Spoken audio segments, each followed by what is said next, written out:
Many people have experienced the strange sensation of listening to a beautiful, upbeat song and feeling a sudden, sharp wave of sadness or isolation. William Shakespeare explored this specific psychological reaction over 4 centuries ago in Sonnet 8. This poem belongs to the Fair Youth sequence, a series where Shakespeare urges a younger friend to move past a life of total solitude.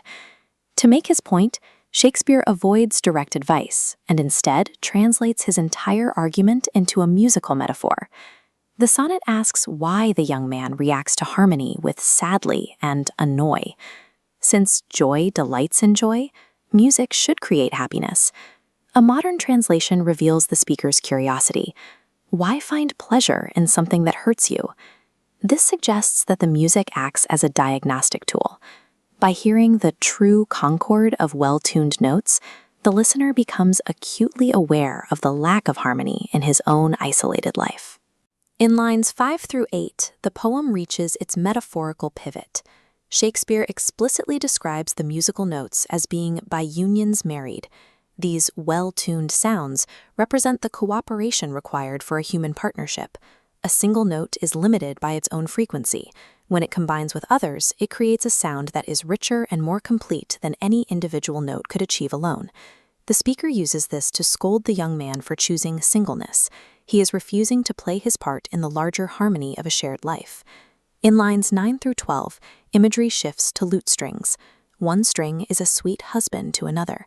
They vibrate in mutual ordering, strengthening each other to produce unified beauty before transforming into a family, sire, child, and happy mother. This imagery defines family as the ultimate form of harmony, 3 separate voices singing one pleasing note. Think about the logic of the metaphor we've just built. If life is a song that requires multiple parts to be complete, what happens to the person who refuses to join the music?